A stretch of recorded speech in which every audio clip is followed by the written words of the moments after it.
Yeah, so this is a conversation to what we did is we launched a little question to all of the people following AV&R. Just what questions do you have for us?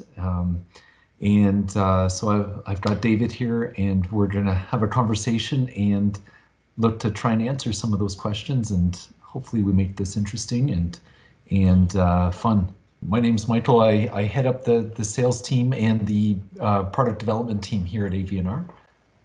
And my name is David. I'm head of all the robotic finishing and development team. So making everything we can so that we have a wider and wider offer in robotic finishing. How has the quarantine affected the way you work, David? That's funny because at AV&R, yes, of course, it affected the way we work. A lot of the work we do are on system. So some of our, we have some critical project on which we still work, and that still involves some work on the system. Of course, social distancing measures have been taken, and even more sanitary measures have been taken at the office for the few of the people that has to go. However, yes, it changed because now everyone's at its own place. But you have to know that at AV&R, we've been, promoting the working remotely. We've been promoting it for like 2 years or more. So, I mean, I've been working remotely a day or two a week for a couple of years, and it's part of the way we just work. I mean, people are responsible, and people are committed, and people they engage themselves in delivering stuff, and we manage deliverables more than when people punch in and punches out, and we're learning to take the time it takes to have some discussion, human to human, right? Not only about work, just like talking with your colleague because you like your colleague. We've been working together for a lot of years, and so that's some ways that has changed. And just to put the emphasis on the fact that we already use those kind of tools. We have team as you mentioned earlier. We have teams in Montreal. We have teams in Saint Bruno. We have sometimes people that are working at client's place that we can reach out through those technological tools.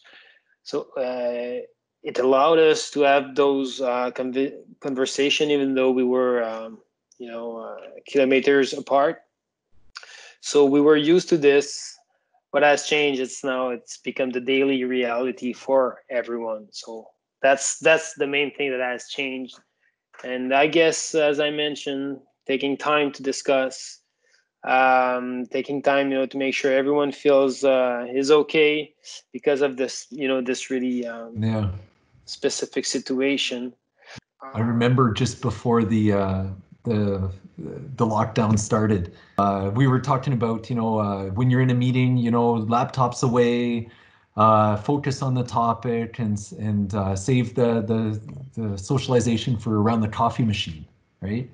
And now I find it's opposite where, when you get into a meeting, this is our chance where we're kind of logged in. So take that little bit of extra time and just ask how each other's doing and get back to a little bit of small talk, right? So yeah, because it's not only about the work situation. It's about like the human situation of everyone being pushed away from everyone else. So that's what brings this. It's fun to see. I think every day I move to a different room. So I've got 6 people in my house, and plus a dog.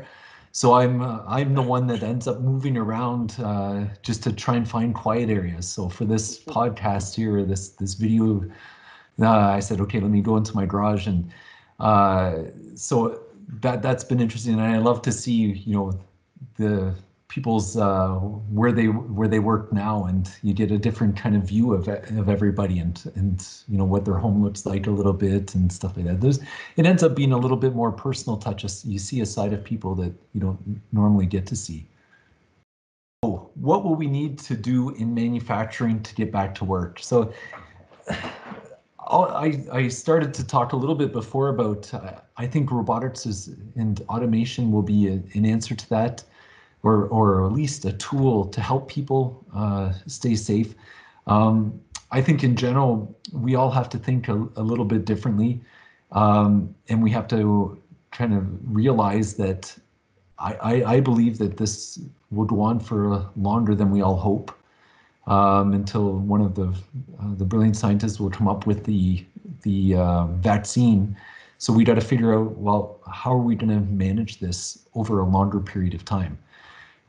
So I think looking at different solutions and trying different things in the workplace and on the manufacturing floor to keep people safe, that innovation, that little spark we're forced back into it.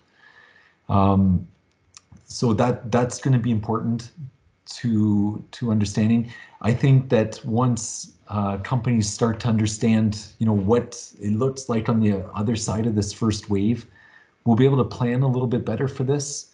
So I think that when that starts to happen, some of the conversations are already starting, but I can see over the next 6 months, it's going to be important to taking all the lessons learned as we went through the lockdown and everybody started to retract. The next 6 months are going to be important to actually patching some of the issues that this has highlighted. You know, so things like if manufacturing is too heavily centered in one area of the world, you got to spread it out a little bit. And I'm not, I don't foresee maybe the term onshoring that's been going on for a while. I've heard people say that this will accelerate that, but I see it important that we tackle this from a coordinated effort from all the different areas, all the different countries, because as you can see right now, I think what are we today? We're April 22nd, and some of our clients in Asia are back online.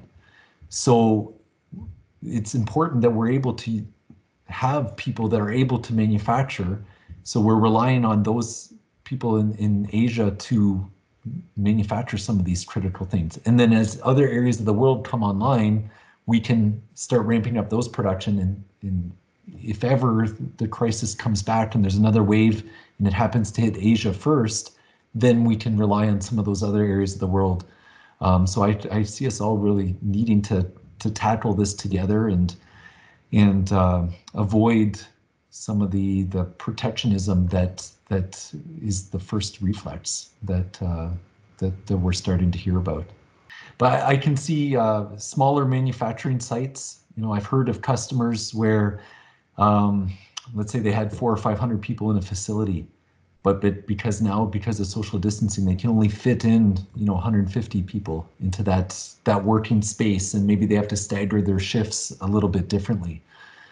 So, you know, I can see if we're going to make guesses at which way trends will go, maybe smaller sites and spread out so that you can keep manufacturing going. So one thing's for sure, here in Quebec, we haven't, it's been many years that we haven't seen much, for example, automotive for various reasons.